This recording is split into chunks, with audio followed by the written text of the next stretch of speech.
নমস্কার বন্ধুরা, আমার হোম কুকিংয়ে আপনাদের সবাইকে স্বাগত। আজকে আমি চলে এসেছি দারুণ সুস্বাদু এই গ্রীষ্মকালীন সবজি আর জিরে বাটা দিয়ে মাছের পাতলা ঝোল রেসিপি নিয়ে। এই প্রচণ্ড গরমে কিন্তু আমাদের অতিরিক্ত তেল মশলা খেতে একেবারেই ভালো লাগে না। আর এরকম যদি সবজি দিয়ে মাছের ঝোল করা যায়, এটা কিন্তু আমাদের শরীর স্বাস্থ্যের পক্ষে ভীষণই উপকারী। আর এরকম মাছের হালকা পাতলা ঝোল কিন্তু এই প্রচণ্ড গরমে খেয়েও ভীষণই স্বস্তি পাওয়া যায়। তো চলুন দেখে নেওয়া যাক এই রেসিপিটি বানাতে এখানে আমার উপকরণ কী কী লাগছে। এখানে আমি 4 পিস কাতলা মাছ খুব ভালোভাবে ধুয়ে নিয়েছি। এখানে আমি নিয়ে নিয়েছি দুটো আলু, আর রয়েছে এখানে একটি ঝিঙেটা আমি একটু কচি ঝিঙে নিয়েছি। আর দেখুন ঝিঙের কিন্তু এরকম একটু সবুজ অংশ রেখে রেখে নিয়েই কেটে নিয়েছি। এখানে আমি 3টে পটল দেখুন আধা আধা করে খোসা ছাড়িয়ে এভাবে মাঝখান থেকে কেটে নিয়েছি। এখানে রয়েছে কয়েকটা ডালের বড়ি। এখানে আমি একটি মিডিয়াম সাইজের টমেটো গ্রেটার দিয়ে গ্রেট করে নিয়েছি। এখানে আমি 1 ইঞ্চি আদা, 3টে কাঁচা লঙ্কা একসঙ্গে বেটে নিয়েছি। রয়েছে এখানে স্বাদ মতো নুন। এখানে হলুদ গুঁড়ো রয়েছে 1 চা চামচ, লঙ্কা গুঁড়ো রয়েছে 1/2 চা চামচ, রয়েছে এখানে 1/2 চা চামচ কালো জিরে, রয়েছে এখানে 1 চা চামচ গোটা জিরে। এখন আমি প্রথমে মাছগুলোকে ম্যারিনেট করে নেব। এর জন্য দেখুন এর মধ্যে আমি দিয়ে দিচ্ছি এখানে পরিমাণ মতো নুন। এরপর দিয়ে দিচ্ছি এখানে পরিমাণ মতো একটু হলুদ গুঁড়ো। এরপর এর মধ্যে আমি দিয়ে দিচ্ছি 1 চা চামচের মতো সর্ষের তেল। এগুলো সমস্ত কিছু দেওয়া হয়ে গেলে এখন আমি হাত দিয়ে মাছগুলোকে খুব ভালোভাবে ম্যারিনেট করে নিচ্ছি। আর এখানে আমি রান্নাটাতে কাতলা মাছ ব্যবহার করছি। আপনারা চাইলে এখানে রুই মাছ বা বাটা মাছ বা অন্য যে কোনো মাছই কিন্তু আপনাদের পছন্দ মতো এখানে ব্যবহার করতে পারেন।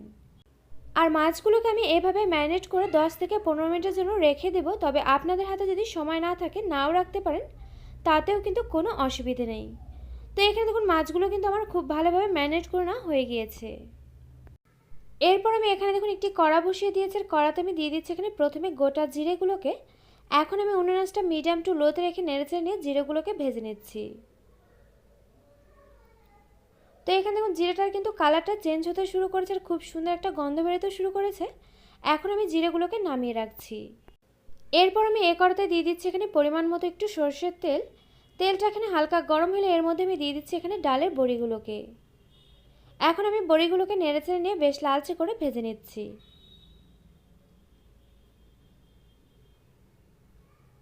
তো এখানে আমার বড়িগুলো দেখুন বেশ লালচে করে ভেজে নেওয়া হয়ে গিয়েছে। এখন আমি এগুলোকে তেল থেকে তুলে রাখছি। বড়িগুলোকে তুলে নিয়ে এরপর আমি কড়াতে আবারও কিছুটা পরিমাণ তেল এখানে অ্যাড করে দিয়েছি। তেলটা খুব ভালোভাবে গরম হয়ে এলে এর মধ্যে আমি দিয়ে দিচ্ছি একে একে ম্যারিনেট করে রাখা মাছগুলোকে। মাছগুলো দিয়ে এখন আমি একটা পাশ বেশ লালচে করে ভেজে নিচ্ছি।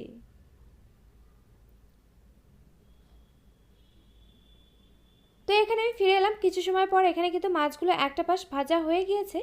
এখন আমি এগুলোকে উল্টে পাল্টে নিচ্ছি। উল্টে পাল্টে নিয়ে একইভাবে আমি অপর পাশটাকেও বেশ লালচে করে ভেজে নেব।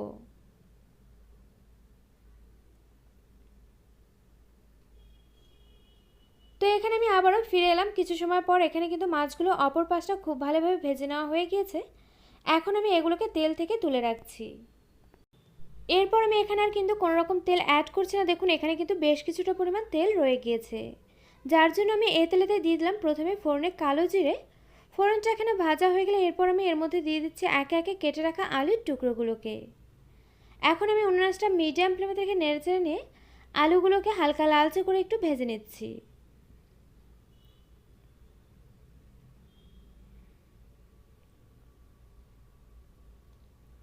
তো এখানে আমার আলুগুলো দেখুন হালকা লালচে করে ভেজে নেওয়া হয়ে গিয়েছে। এরপর আমি এর মধ্যে দিয়ে দিলাম কেটে রাখা পটলগুলোকে। এখন আমি এগুলোকে আবারও 2 থেকে 3 মিনিট মতো একটু নেড়েচেড়ে নিচ্ছি। আর এখানে কিন্তু আমি পুরো রান্নাটা সর্ষের তেলেতে করছি, আপনারা চাইলে কিন্তু সাদা তেলেতেও করে নিতে পারেন। তো পটলগুলো দেওয়ার পর 2-3 মিনিট মতো নেড়েচেড়ে নেওয়া হয়ে গেলে এরপর আমি এর মধ্যে দিয়ে দিলাম কেটে রাখা ঝিঙের টুকরোগুলোকে। এরপর আমি এর মধ্যে দিয়ে দিলাম এখানে গ্রেট করে রাখা টমেটো। এরপর দিয়ে দিচ্ছি এখানে আদা আর কাঁচা লঙ্কা বাটা। এরপর আমি এর মধ্যে দিয়ে দিচ্ছি এখানে স্বাদ মতো নুন। এরপর দিয়ে দিচ্ছি এখানে বাকি যে হলুদ গুঁড়ো ছিল সেটাকে। এরপর দিয়ে দিচ্ছি এখানে লঙ্কা গুঁড়ো। এগুলো সমস্ত কিছু দেওয়া হয়ে গেলে এখন আমি নেড়েচেড়ে নিয়ে এগুলোকে কষিয়ে নিচ্ছি 4 থেকে 5 মিনিট মতো। আর এখানে আমি এক একটা সবজি কিন্তু আগে পরে দিয়ে রান্নাটা করে নিচ্ছি, যেহেতু এক একটা সবজি কিন্তু সেদ্ধ হওয়ার সময়টা এক এক রকম হয়। তো এখানে আমার 4 থেকে 5 মিনিট মতো দেখুন নেড়েচেড়ে নেওয়া হয়ে গিয়েছে। এরপর আমি এর মধ্যে দিয়ে দিচ্ছি এখানে জল।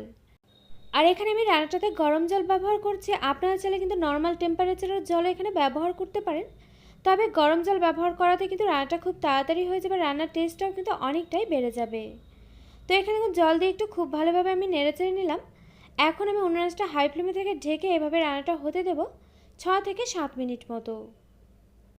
আর এখানে আমার রান্নাটা হতে থাক, ততক্ষণ আমি গোটা জিরেগুলোকে যে ভেজে রেখেছিলাম সেগুলোকে বেটে নিচ্ছি। এর জন্য দেখুন এখানে আমি একটি শিলনোড়া নিয়ে নিয়েছি, আর এর মধ্যে আমি দিয়ে দিলাম এখানে ভেজে রাখা গোটা জিরেগুলোকে। এখন আমি এর মধ্যে একটু একটু করে জল দিয়ে দিয়ে খুব ভালোভাবে আমি মিহি করে জিরেটাকে বেটে নিচ্ছি। আর এখানে আমি শিলনোড়াতে বেটে নিচ্ছি, আপনারা চাইলে কিন্তু অবশ্যই করে এগুলোকে মিক্সিং জারেতে গুঁড়ো করেও নিতে পারেন, তবে এভাবে কিন্তু বেটে রান্না করলে এই রান্নার টেস্টটাই কিন্তু হয় অন্যরকম। তো এখানে দেখুন জিরেটা আমার খুব ভালোভাবে মিহি করে বেটে নেওয়া হয়ে গিয়েছে। আর এখানে আমি ফিরে এলাম 6 থেকে 7 মিনিট পর। এখন আমি ঢাকনাটাকে তুলে নিচ্ছি।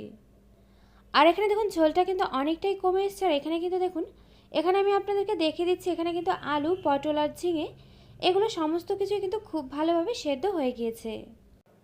আর এখানে অবশ্যই করে রান্নাটা করার সময় একটা জিনিস খেয়াল রাখবেন, এখানে দেখুন ঝিঙেগুলো যদি আমি একেবারে সাদা অংশ বের করে নিয়ে কেটে নিতাম, সেক্ষেত্রে কিন্তু রান্না করার পর ঝিঙেগুলো গুটিয়ে যেত।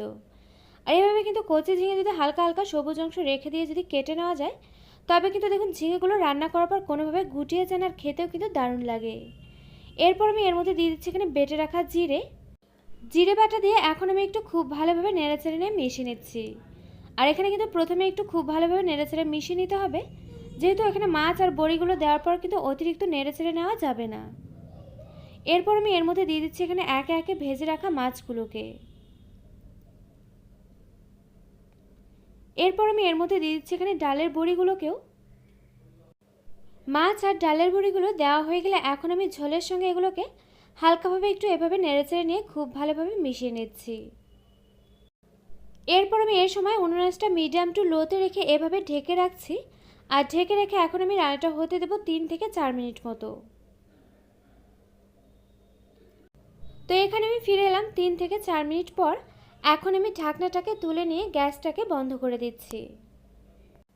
আর এখানে কিন্তু রান্নাটা আমার একেবারে হয়ে গেছে। এই প্রচণ্ড গরমে এরকম সবজি দিয়ে মাছের হালকা পাতলা ঝোল বাড়িতে আপনারা এভাবে একবার ট্রাই করুন, আশা করছি আপনাদেরও খুব ভালো লাগবে।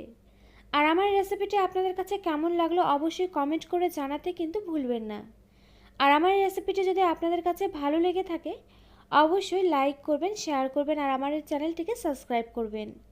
পাশে থাকা বেল আইকন অবশ্যই প্রেস করে দেবেন, এতে করে আমার নিত্য নতুন ভিডিওর আপডেট আপনাদের কাছে পৌঁছে যাবে সবার আগে।